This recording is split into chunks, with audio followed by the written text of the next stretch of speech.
মাহে রমজান এলো বছর ঘুরে, মুমিন মুসলমানের দারে দারে। মাহে রমজান এলো বছর ঘুরে, মুমিন মুসলমানের দারে দারে।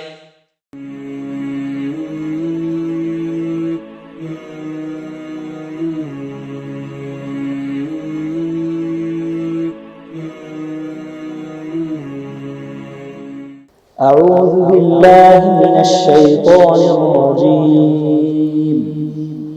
بسم الله الرحمن الرحيم. إذ تستغيثون ربكم فاستجاب لكم أني ممدكم بألف من الملائكة مردفين.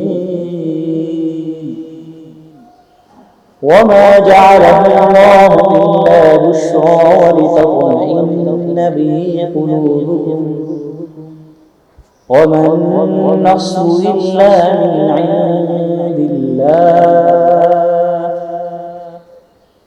إن الله عزيز حكيم. إذ يغشيكم النعاس أمانة منه وينزل عليكم من السماء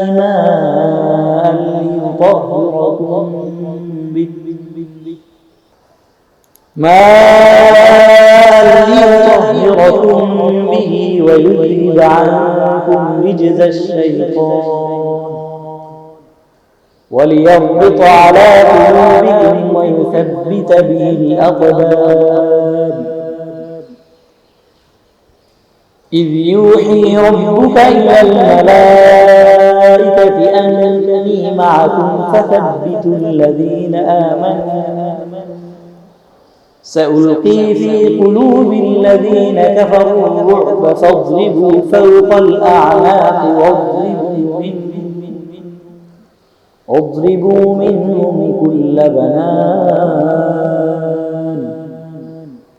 ذلك بأنهم شاقوا الله ورسوله ومن يشاقق الله ورسوله فإن الله شديد العقاب. ذلكم فذوقوه وأن للكافرين عذاب النار. يا أيها الذين آمنوا إذا لقيتم الذين كفروا زحفا فلا تولوهم الأدبار. ومن يولهم يومئذ دبره إلا متحرفا لقتال أو متحيزا إلى فئة فقد باء بغضب من الله ومأواه جهنم وبئس المصير. فلم تقتلوهم ولكن الله قتلهم وما رميت إذ رميت ولكن الله رمى وليبلي المؤمنين منه بلاء حسنا إن الله سميع عليم.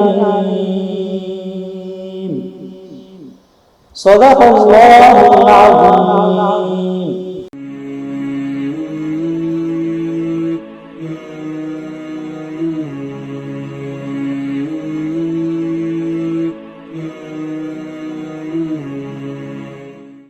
আসসালামু আলাইকুম ওয়া রাহমাতুল্লাহি ওয়া বারাকাতুহু। রমজানের এই দিনে আপনাদেরকে স্বাগতম। আপনারা দেখছেন বরকতময় রমজান অনুষ্ঠান। আজকের এই পর্বে রয়েছে নুনে কুতনি। প্রিয় দর্শক, আমরা প্রতিদিনের মতো আজকেও তাসবিদের এই ছোটোখাটো বিষয়গুলো নিয়ে আলোচনা করব।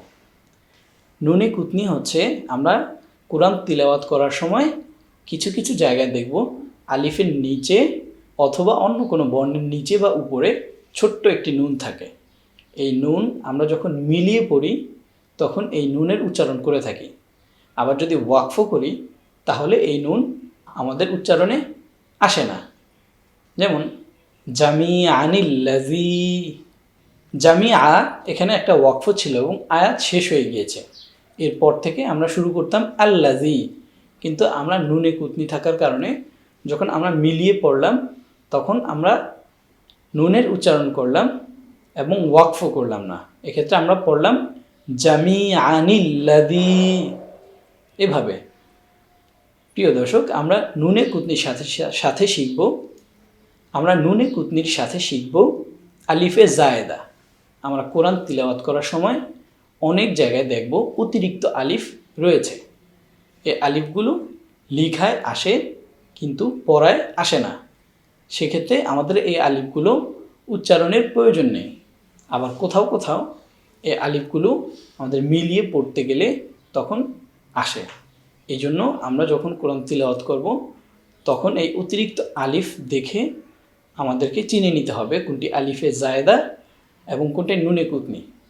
প্রিয় দর্শক, আশা করি আপনারা এই বিষয়টি বুঝছেন এবং কোরআন তিলাওয়াতের সময় কোরআন তিলাওয়াতকে শ্রুতিমধুর করার জন্য নুনে কুতনি অবশ্যই একটি গুরুত্বপূর্ণ বিষয়। আমরা যখন কোরআন তিলাওয়াত করব তখন এই নুনে কুতনির বিষয়টা গুরুত্ব সহকারে মনোযোগ দিয়ে তারপর আমরা কোরআন তিলাওয়াত করব।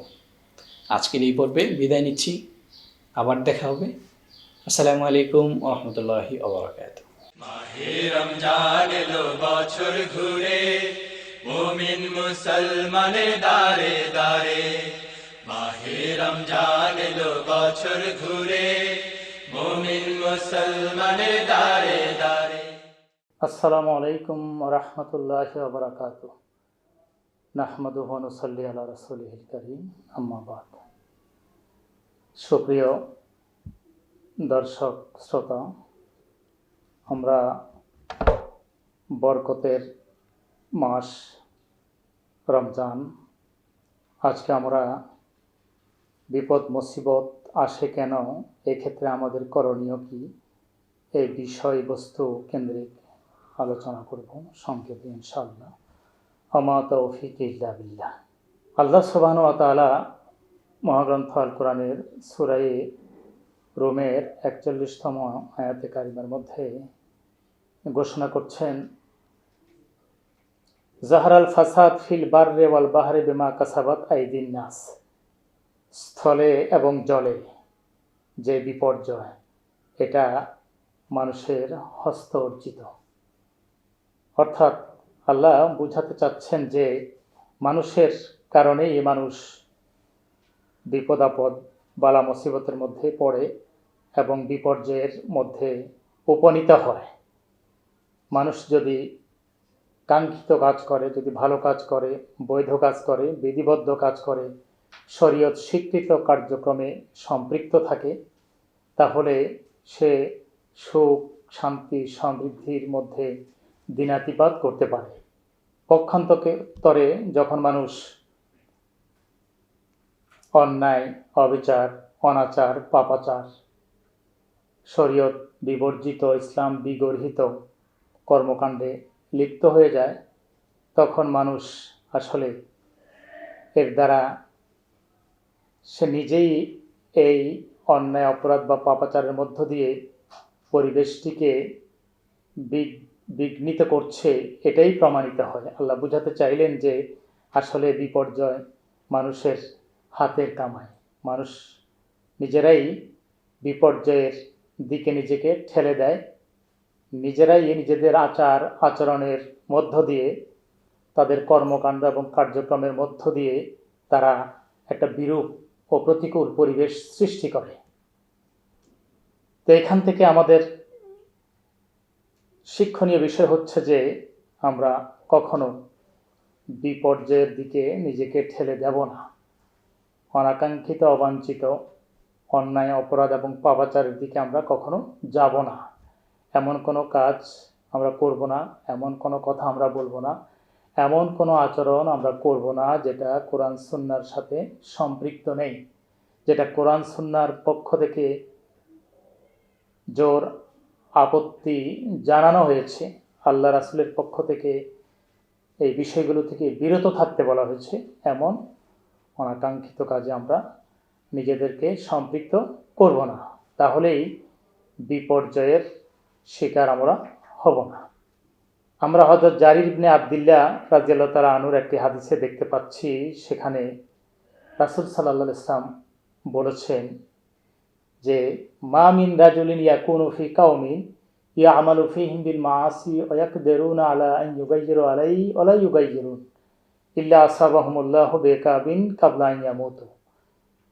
এখানে নবীজি এই বিষয়টি এইভাবে তুলে ধরেছেন যে কোনো সমাজে কোথাও যদি কোনো এক ব্যক্তি অন্যায়, অনাচার বা পাপাচার করে, আর অন্যান্য যারা আছেন তারা ইচ্ছে করলে এই অপরাধীকে, এই অন্যায়কারীকে প্রতিরোধ করে তার অপরাধ প্রবণতা বন্ধ করে দিতে পারে, কিন্তু তারা বন্ধ করেনি বা করে না, এই ক্ষেত্রে তাদের কোনো ভূমিকা থাকে না।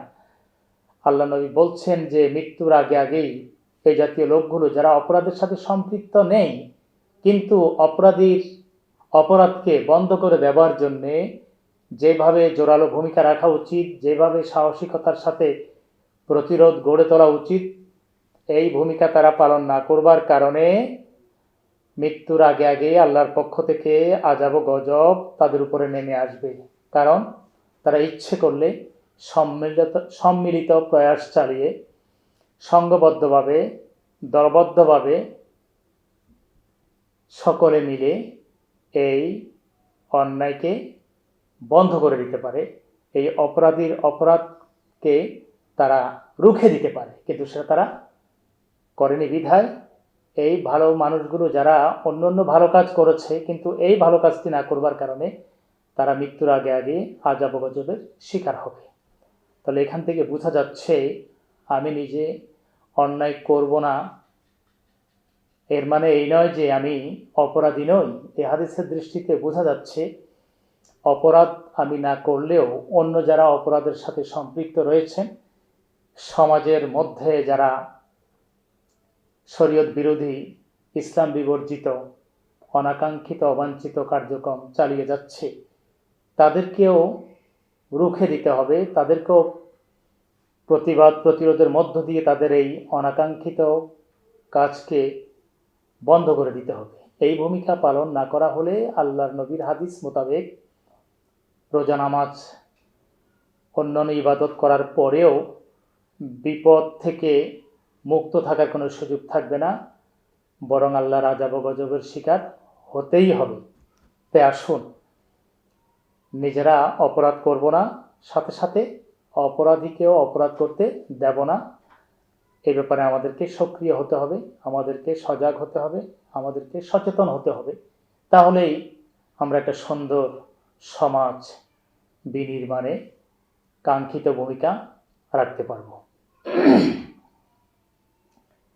হযরত আবু হুরায়রা রাদিয়াল্লাহু তাআলা আনহু থেকে একটি হাদিসে আমরা দেখতে পাচ্ছি, তিরমিজি শরীফের হাদিস, তিনি বলেছেন ক্বালা ক্বালা রাসূলুল্লাহ সাল্লাল্লাহু আলাইহি ওয়াসাল্লাম মা ইয়াজালুল বালাউ বিল মুমিনি ওয়া বিল মুমিনাতি ফি নাফসিহি ওয়া ওয়ালাদিহি ওয়া মালিহি হাত্তা ইয়ালকাল্লাহ তাআলা ওয়া মা আলাইহি খাতিয়াতুন।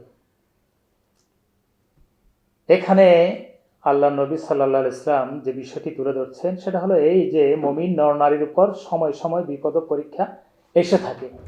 এখানে বিপদ মুসিবতকে পরীক্ষা হিসাবে তুলে ধরা হয়েছে।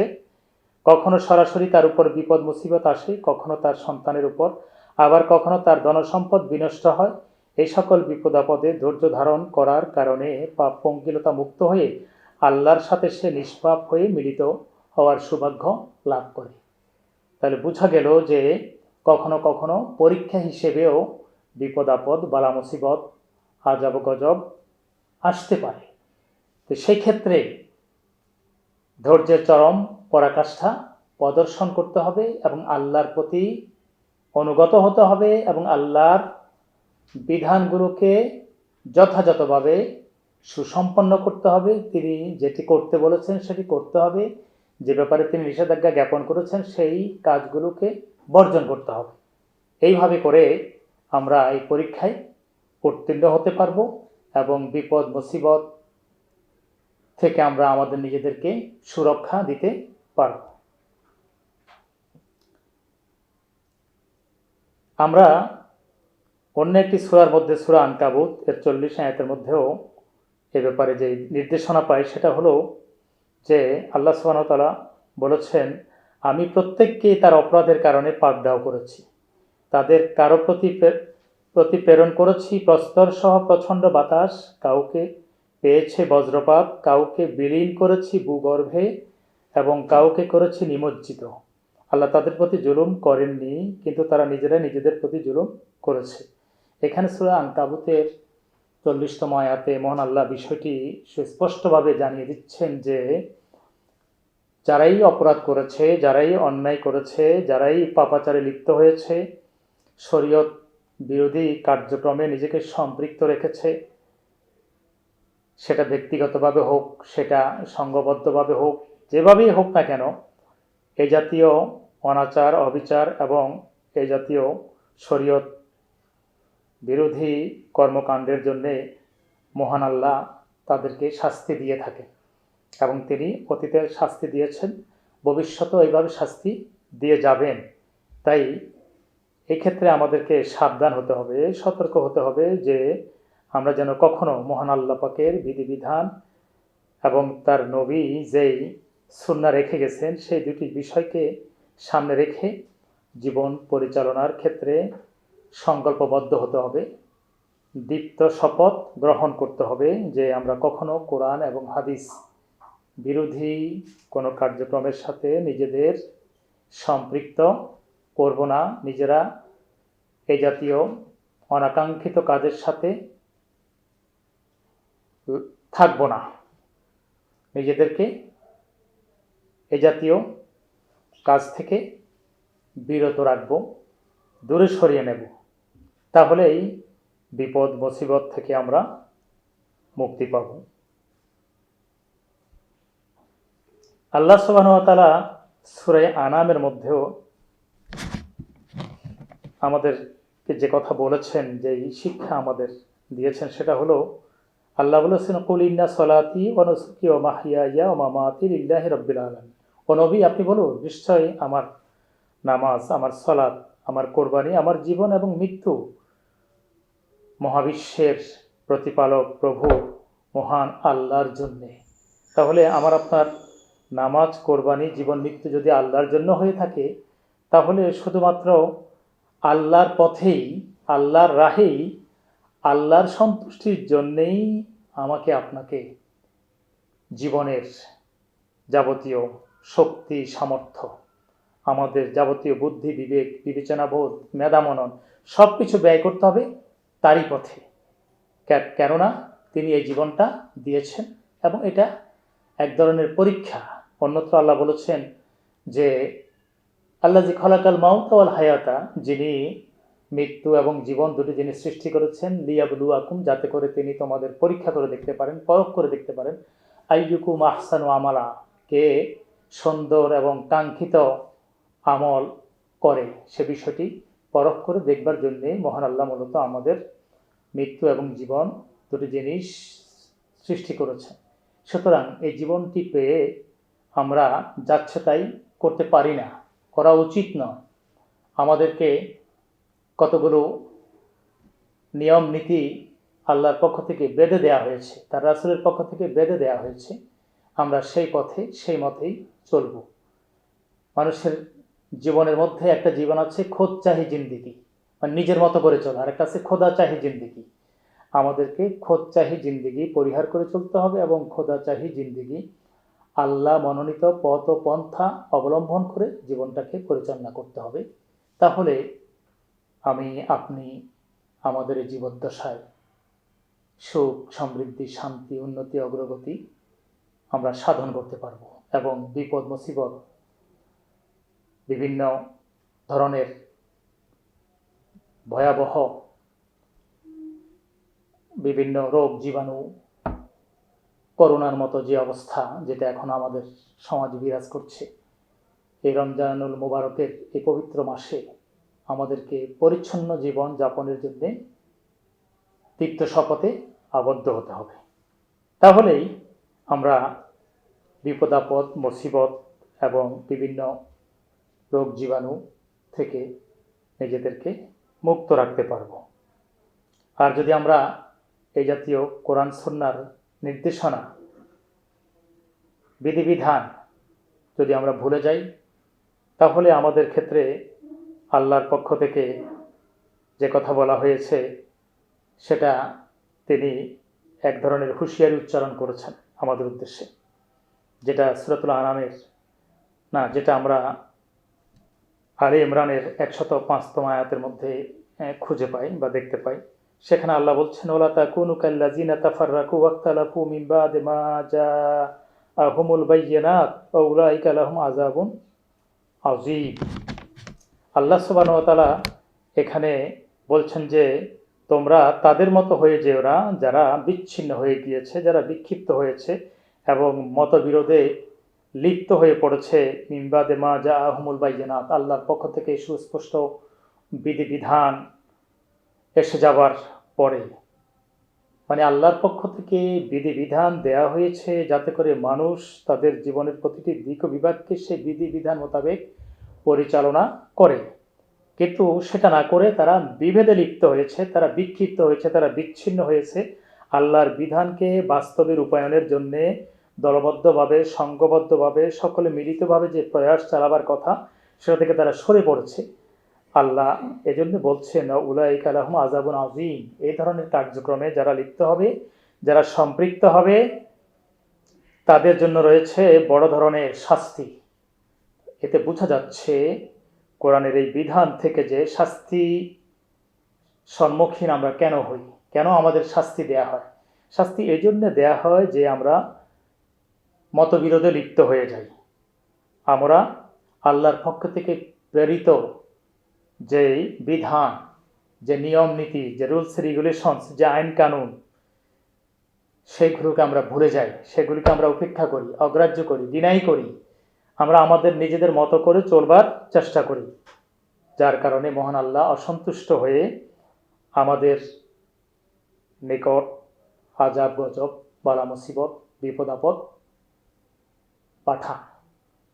তাই এই বিপদ আপদ থেকে, বালা মুসিবত থেকে এবং করোনা ভাইরাসের মতন ভয়াবহ এই পরিস্থিতি থেকে যদি আমরা বাঁচতে চাই, মুক্তি চাই, তাহলে কোরআন এবং হাদিসের পথ ধরে আমাদেরকে সামনে এগোতে হবে।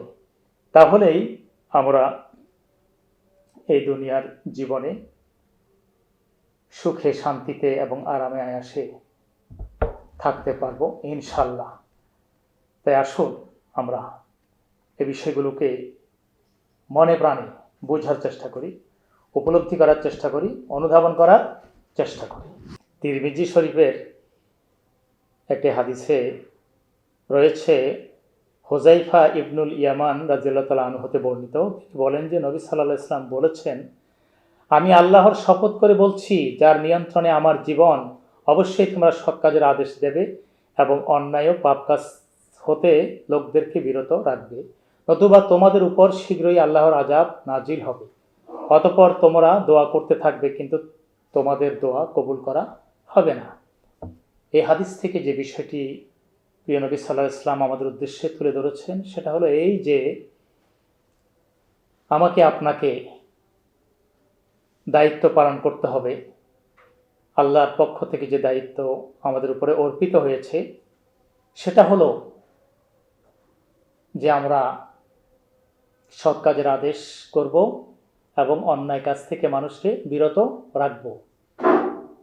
এই দায়িত্ব যদি আমরা প্রতিপালনে ব্যর্থ হই, তাহলে সৎ কাজের আদেশ এবং অসৎ কাজের নিষেধ করার মতন গুরুত্ববহ এই দায়িত্ব পালন না করবার কারণে আল্লাহর পক্ষ থেকে আযাব নাজিল হবে এবং আল্লাহ পক্ষ থেকে তার নবী জানিয়ে দিয়েছেন সেটা শীঘ্রই, অচিরেই, অনতি বিলম্বেই এই ধরনের আজাব গজবের শিকার তোমরা হবে।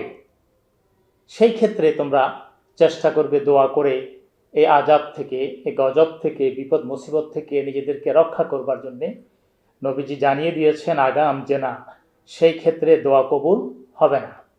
তাহলে বোঝা গেল সৎ কাজের আদেশ এবং অসৎ কাজের নিষেধ, এই দায়িত্ব কতটা গুরুত্ববহ এবং কতটা দায়িত্বপূর্ণ কাজ, যেটা আল্লাহ এবং তার রাসূলের পক্ষ থেকে দেয়া হয়েছে।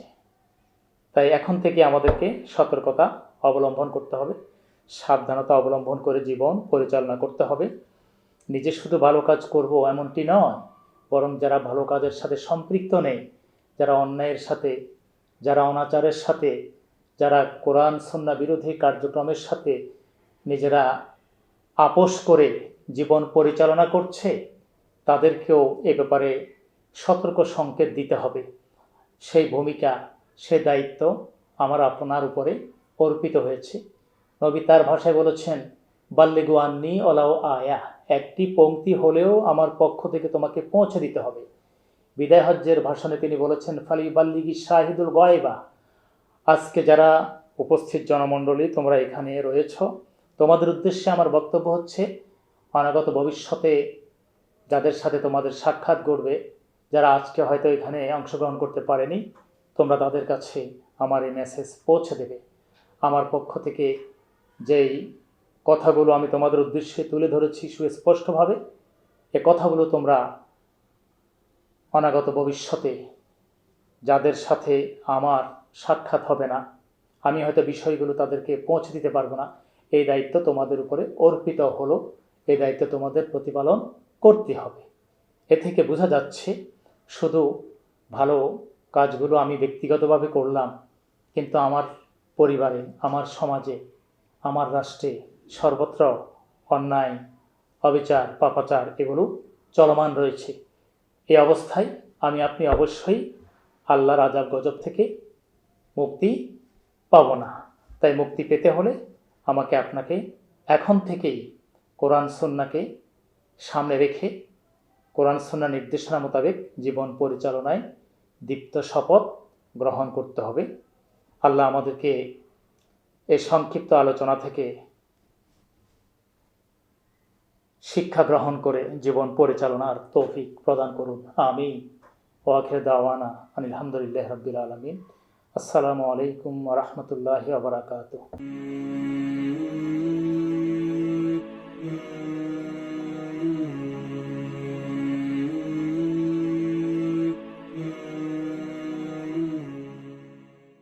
اللهم آمين. ربنا آتنا في الدنيا حسنة وفي الآخرة حسنة وقنا عذاب النار. ربنا عليك توكلنا وإليك أنبنا وإليك المصير. ইয়া আল্লাহ, এই স্বল্প সময়ে কোরআন সুন্নাহ থেকে যে কথাগুলো আমরা বলেছি, এই কথাগুলোর উপরে যথাযথভাবে আমল করার তৌফিক দান করে দিই।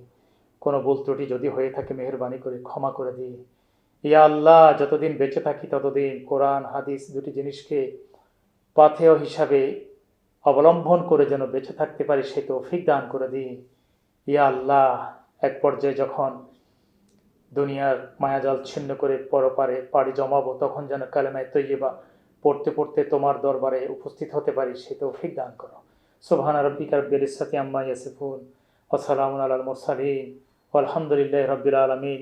বিহুরমাতি কালেমায়ে তৈয়্যিবা লা ইলাহা ইল্লাল্লাহু মুহাম্মাদুর রাসূলুল্লাহ।